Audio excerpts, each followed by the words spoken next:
आपण मॅथ्स 2 मधील basic concepts in geometry या चॅप्टरला सुरुवात केली. या चॅप्टर मधील काही महत्त्वाचे पहिले व्हिडिओज आपले झालेले आहेत. त्याच्या लिंक आजच्या या व्हिडिओच्या डिस्क्रिप्शन मध्ये दिलेल्या आहेत. आज आपण कंडिशनल स्टेटमेंट्स अँड कॉन्व्हर्स या टॉपिकला सुरुवात करणार आहोत. बघा, ऍक्च्युली जॉमेट्री आपण 5वी ते 8वी शिकतच होतो, पण 9वी मध्ये थोडं वेगळ्या अँगलने आपल्याला शिकायचंय. आपण याच्यामध्ये काही स्टेटमेंट्सचे प्रूफ पाहणार आहोत. तर त्यासाठी हे कंडिशनल स्टेटमेंट फार महत्वाचे आहे. कंडिशनल स्टेटमेंट म्हणजे इफ देन स्टेटमेंट. कंडिशनल स्टेटमेंटचा अर्थ काय? इफ देनच्या फॉर्म मध्ये असलेले स्टेटमेंट्स. बघा, आपण नेहमी आपल्या दैनंदिन जीवनात अनेक असे इफ देनचे स्टेटमेंट वापरतो. जर तुम्ही अभ्यास केला तर पास व्हाल. If you study hard then you will pass. म्हणजे असे जे स्टेटमेंट असतात, जर तुम्ही लॉकडाऊन पाळलं तर तुम्ही कोरोनापासून सुरक्षित राहाल. म्हणजे हे जे स्टेटमेंट आहेत इफ देनच्या फॉर्म मधले, यालाच आपण काय म्हणतो? Conditional statement. आणि त्याचे कॉन्व्हर्स म्हणजे काय? तुम्ही पास झालात म्हणजेच तुम्ही काय केला होता? अभ्यास चांगला केला होता. हाय जे आपण त्याचं उलट करतोय त्याला म्हणतात कॉन्व्हर्स. बघा, आपण एक एक्झाम्पल मॅथमॅटिक्स मधलं घेऊया. The diagonals of rectangle are congruent. Diagonals of rectangle are congruent. आपण रेक्टँगलची एक प्रॉपर्टी घेतलेली आहे. त्याचं जर कंडिशनल स्टेटमेंट लिहायचं असेल तर कसं लिहिता येईल? If a quadrilateral is a rectangle. जर दिलेला क्वाड्रिलॅटरल रेक्टँगल असेल then its diagonals are congruent. आपल्याला माहिती आहे, कारण diagonals of rectangle are congruent म्हणजेच कंडिशनल स्टेटमेंट होणार आहे if a quadrilateral is a rectangle then its diagonals are congruent. आता यालाच आपण कॉन्व्हर्स म्हणजे उलट करणार आहोत. कॉन्व्हर्स म्हणजे मध्ये काय होतं? हा जो second part of the statement आहे, जो सेकंड पार्ट आहे तो कॉन्व्हर्स मध्ये आपण फर्स्ट पोझिशनवर घेणार आहोत. फर्स्ट पार्टला घेणार आहोत आणि जो फर्स्ट पार्ट होता त्याला सेकंड पार्ट मध्ये घेणार आहोत. म्हणजे आपलं स्टेटमेंट कसं होत आहे बघा. If the diagonals of a quadrilateral are congruent. हा जो कॉन्ग्रुएंट पार्ट होता तो आपण इफ म्हणजे पहिल्या पार्ट मध्ये घेतलेला आहे. Then it is a rectangle. Rectangle हे आपलं फर्स्ट पार्ट मध्ये होतं, तो आता आपला काय झालेला आहे? सेकंड पार्ट झालेला आहे. लक्षात आलंय तुम्हाला कॉन्व्हर्स म्हणजे काय? इफ देनचं जे स्टेटमेंट आहे त्याचा जो पूर्वार्ध फर्स्ट पार्ट आहे त्याला कॉन्व्हर्स मध्ये सेकंड पार्टला घ्यायचंय आणि जो सेकंड पार्ट होता त्याला फर्स्ट पार्ट मध्ये घ्यायचंय या, आणि मग आपला कॉन्व्हर्स तयार होतो. आता बघा, एक छोटस 2 मार्काचं एक्झाम्पल तुम्हाला पेपरला येऊ शकतं. Write the antecedent. मी जो फर्स्ट पार्ट म्हणत होते त्यालाच गिव्हन पार्ट म्हणतात स्टेटमेंट मधला, म्हणजेच अँटीसिडंट. अँड द कॉन्सिक्वेंट, त्याचा परिणाम जर असं असेल तर, म्हणजेच consequent that is part two be proved in the following example. खाली दिलेल्या स्टेटमेंट मध्ये आपल्याला given part and part two be proved म्हणजेच अँटीसिडंट अँड कॉन्सिक्वेंट लिहायचे. बघा, the diagonals of parallelogram bisect each other. आता आपल्याला कळलेलं आहे the quadrilateral is a parallelogram. आणि तो कसा असणार? जर तो पॅरलेलोग्राम असेल तर काय होणार आहे? Diagonals bisect each other. अगोदर आपण याचं नॉर्मल स्टेटमेंट लिहूया, कंडिशनल स्टेटमेंट इफ देनच्या फॉर्म मध्ये. If a quadrilateral is a parallelogram then its diagonals bisect each other. हे जे आपलं विधानार्थी स्टेटमेंट आहे त्याचं आपण हे कंडिशनल स्टेटमेंट लिहिलेलं आहे इफ देनच्या फॉर्म मध्ये. If a quadrilateral is a parallelogram then its diagonals bisect each other. त्याचा अँटीसिडंट म्हणजे given part, first part of the statement लिहायचंय. काय आहे? Quadrilateral is a parallelogram. आणि कॉन्सिक्वेंट म्हणजे टू बी प्रूव्ड काय आहे? Diagonals bisect each other. आपण हे जे गिव्हन अँड टू प्रूव्ह हे शब्द वापरतोय ते कशासाठी? मी तुम्हाला सांगितलं 9वी मध्ये आपण या ज्या प्रॉपर्टीज आहेत ज्या 8वी पर्यंत काय करत होतो, डायरेक्टली एक्झाम्पल्स मध्ये वापरत होतो, त्या सर्व प्रॉपर्टीज आपण प्रूव्ह करणार आहोत. मग ते स्टेटमेंट प्रूव्ह करण्यासाठी आपण त्याचा गिव्हन पार्ट कोणता आहे तो लक्षात घेऊन त्याच्या आधारे ते स्टेटमेंटचा सेकंड पार्ट आहे तो प्रूव्ह करायचा आहे आपल्याला. तर याला म्हणतात सिद्धता लिहिणं, प्रूफ लिहिणं. तर या टाईपचा एक प्रूफ आपण आता पाहणार आहोत. आपण एका थिअरमचं प्रूफ बघूया. थिअरम म्हणजेच प्रमेय असं म्हणतात. आपण ज्या वेगवेगळ्या प्रॉपर्टीज आतापर्यंत शिकलेलो आहोत आणि डायरेक्टली एक्झाम्पल्स मध्ये यूज करत होतो त्या प्रॉपर्टीचे स्टेटमेंट्स म्हणजेच आपले थिअरम्स आहेत. असंच एक स्टेटमेंट घेतलंय आपण अगदी 6वी 7वीत शिकलेलो. The opposite angles formed by two intersecting lines are of equal measures. The opposite angles, आपण अपोजिट अँगल हा कन्सेप्ट बघितलेला आहे. कधी तयार होतात opposite angles? When the two lines intersect each other. two pairs of opposite angles are formed. These two pairs are of equal measures. त्यांचे जे measures असतात ते काय असतात? इक्वल असतात. तुम्हाला सांगितलं की हे जे स्टेटमेंट आहे त्याचा फर्स्ट पार्ट आणि सेकंड पार्ट आपल्याला शोधायचंय आणि गिव्हन आणि टू प्रूव्हच्या फॉर्म मध्ये लिहायचंय. आपलं स्टेटमेंट आहे त्याच्या फर्स्ट पार्ट मध्ये काय सांगितलंय? If the two lines intersect each other, if the two lines intersect each other then the opposite angles are congruent. बरोबर आहे. तर आता आपण कोणत्या दोन लाईन्स इंटरसेक्ट होत आहेत आपल्या फिगर मध्ये बघा.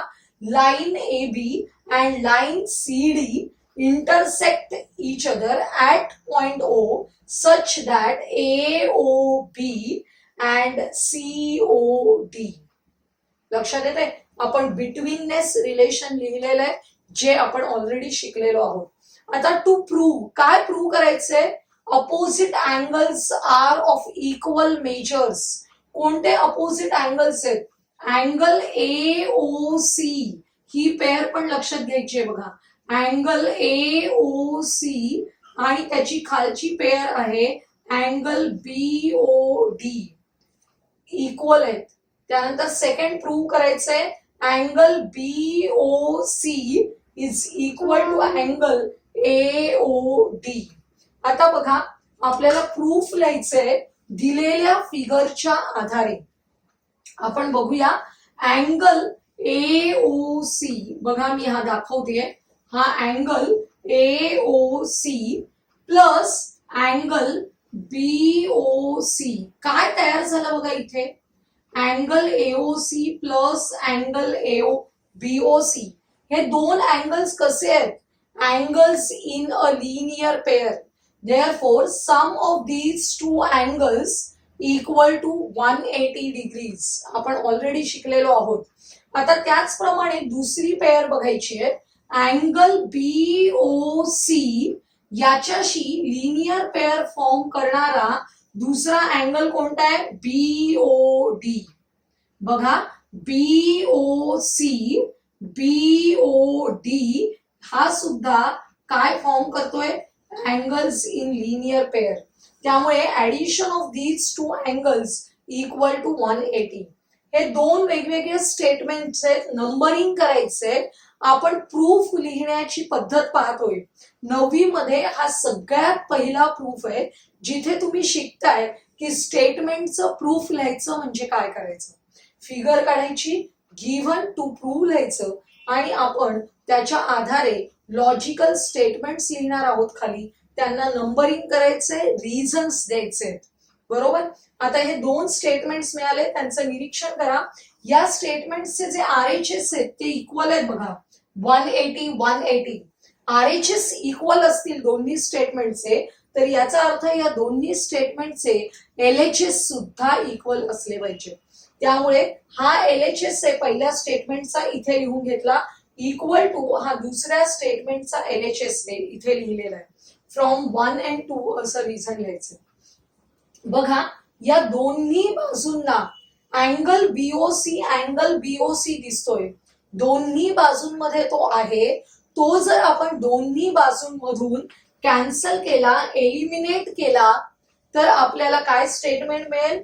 Angle AOC is equal to angle BOD. Angle AOC is equal to angle BOD. हेच आपलं टू प्रूव्ह मध्ये असलेलं पहिलं स्टेटमेंट आहे, जे आपलं प्रूव्ह झालेलं आहे आपोआप. आता आपण सेकंड स्टेटमेंट प्रूव्ह करण्यासाठी पूर्ण स्टेप्स पुन्हा लिहायची गरज नाहीये, कारण आपण तेच इकडच्या बाजूला फॉलो करणार आहोत. एओसी आणि एओडी हे अँगल्स इन लिनियर पेअर आहेत.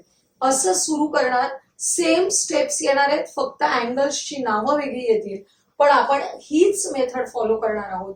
त्यामुळे प्रूफ लिहायची गरज नसते. काय लिहायचं? Similarly it can be prove that angle BOC is equal to angle AOD.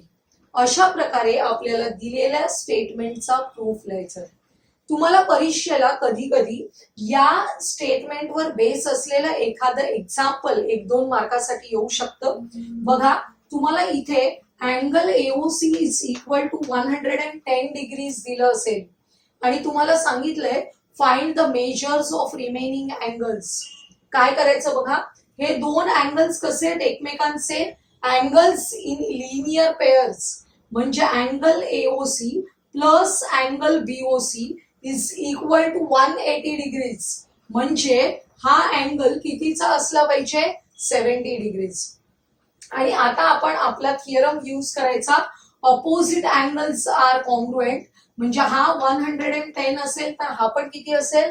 110. हा 70 असेल तर हा पण किती असेल? 70. अशा प्रकारचं 2 मार्काचं एक्झाम्पल आलं तर तुम्ही सोडवू शकणार आहात. आपण एक एक्झाम्पल बघूया ज्याच्यामध्ये तुम्हाला स्टेटमेंट दिलेलं असेल, ते वाचून तुम्हाला फिगर काढायची आहे आणि त्याच्यावरून गिव्हन अँड टू प्रूव्ह लिहायचंय. कारण आपल्याला याची प्रॅक्टिस करायची आहे यावर्षी, कारण प्रत्येक चॅप्टर मध्ये तुम्हाला अशा प्रकारचे प्रूफ लिहावे लागणार आहेत.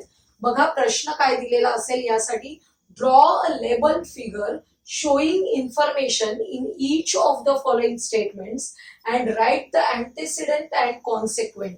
हे जे शब्द इथे वापरलेले आहेत ते पुन्हा आपल्याला पूर्ण पुस्तकात कधीच वापरले जात नाहीत. आपण अँटेसिडेंट म्हणजे गिव्हन अँड कॉन्सिक्वेंट म्हणजे टू प्रूव्ह हे लक्षात ठेवायचंय. बघा, if the angles in a linear pair are congruent then each of them is a right angle, असं स्टेटमेंट दिलेलं आहे. If angles in a linear pair are congruent म्हणजे आपल्याला फिगर कशी काढायची आहे? ज्या फिगर मध्ये अँगल्स कसे असले पाहिजे? लिनियर पेअर फॉर्म करणारे असले पाहिजे. बघा, अशा प्रकारची फिगर आपण काढलेली आहे की ज्याच्यामध्ये हे जे दोन अँगल्स आहेत ते लिनियर पेअर फॉर्म करतात. Sum of these two angles equal to 180 degrees. बघा, त्यामुळे आपल्याला याचा गिव्हन पार्ट काय आहे, अँटेसिडेंट काय आहे? Angle PMA is congruent to angle PMB. कारण आपल्याला फर्स्ट पार्ट मध्ये तेच सांगितलेलं आहे की these two angles are congruent. Then काय प्रूव्ह करायचंय? Each of them is a right angle. म्हणजेच कॉन्सिक्वेंट टू प्रूव्ह मध्ये आपल्याला लिहायचंय angle PMA is equal to angle PMB is equal to 90. का 90 येतात? कारण sum of these two angles equal to 180 and these two angles are congruent, then each angle is equal to 90. याचा proof पण अतिशय सोपा आहे, जो आपण मी सहज बोलले आता तेच आपल्याला स्टेप्स मध्ये लिहायचंय. पण या प्रश्नामध्ये तुम्हाला फक्त गिव्हन अँड टू प्रूव्ह लिहायला सांगितलंय. त्यामुळे आपण फिगर काढायची, त्याच्याशी रिलेटेड गिव्हन लिहायचं आणि प्रूव्ह लिहायचंय. हे प्रूफ लिहायचा नाहीये या एक्झाम्पलचा, हे लक्षात घ्या. असंच एक सेकंड स्टेटमेंट बघूया. If the altitudes drawn on the two sides of triangle are congruent then those two sides are congruent. एक ट्रायंगल काढायचे ज्याच्यामध्ये दोन साइड्स वर काय काढायचे? अल्टिट्यूड्स काढायचे. अल्टिट्यूड्स म्हणजे काय? अल्टिट्यूड्स म्हणजे असाच ट्रायंगल एबीसी असेल तर या अँगल एबीसीच्या बी या व्हर्टेक्स मधून त्याच्या अपोजिट साइडवर टाकलेला परपेंडिक्युलर म्हणजे अल्टिट्यूड. बघा, हा व्हर्टेक्स बी आहे त्याच्या अपोजिट साइड आहे AC. या अपोजिट साइड AC वर आपण परपेंडिक्युलर ड्रॉ केलेला आहे BM.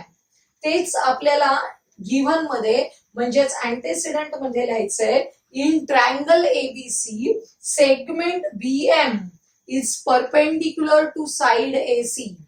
आणि आता C या व्हर्टेक्स मधून परपेंडिक्युलर ड्रॉ केलाय CN. Segment CN is perpendicular to side AB. अशा प्रकारचे आपलं अँटेसिडंट आहे. तेच आपल्याला सांगितलेलं आहे की these altitudes are congruent. Altitudes are congruent हा first part of the statement आहे. त्यामुळे यातले अल्टिट्यूड कोणते आहेत? Segment BM and segment CN. These two are congruent म्हणजे कसं लिहायचं? Segment BM is congruent to segment CN असं लिहायचंय.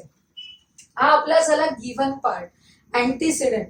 आता कॉन्सिक्वेंट लिहायचंय. सेकंड पार्ट, देन नंतरचा पार्ट म्हणजे कॉन्सिक्वेंट असतो. काय आहे? Those two sides are congruent. कोणत्या साइड्स? ज्याच्यावर अल्टिट्यूड्स ड्रॉ केलेले आहेत. कोणत्या साइड्स आहेत अल्टिट्यूड ड्रॉ केले आहेत ज्याच्यावर? AB and AC. Therefore, side AB is congruent to side AC. हा आपला कॉन्सिक्वेंटचा पार्ट आहे, म्हणजेच टू प्रूव्ह करण्याचा पार्ट आहे. लक्षात आले तुमच्या? आज आपण कंडिशनल स्टेटमेंट, त्याचे कॉन्व्हर्स आणि जे स्टेटमेंट दिलेले असतात त्याच्यावरून आपल्याला अँटेसिडंट अँड कॉन्सिक्वेंट कसे लिहायचे, दिलेल्या स्टेटमेंटचा प्रूफ लिहिण्याचं एक एक्झाम्पल बघितलं, जे अतिशय महत्वाचं आहे. यावर्षीचा पहिला प्रूफ आहे तो. तर आजचा हा व्हिडिओ जर तुम्हाला आवडला असेल तर लाईक करा, आपल्या मित्रमैत्रिणींना शेअर करा आणि आपल्या चॅनलला सबस्क्राईब करायला विसरू नका.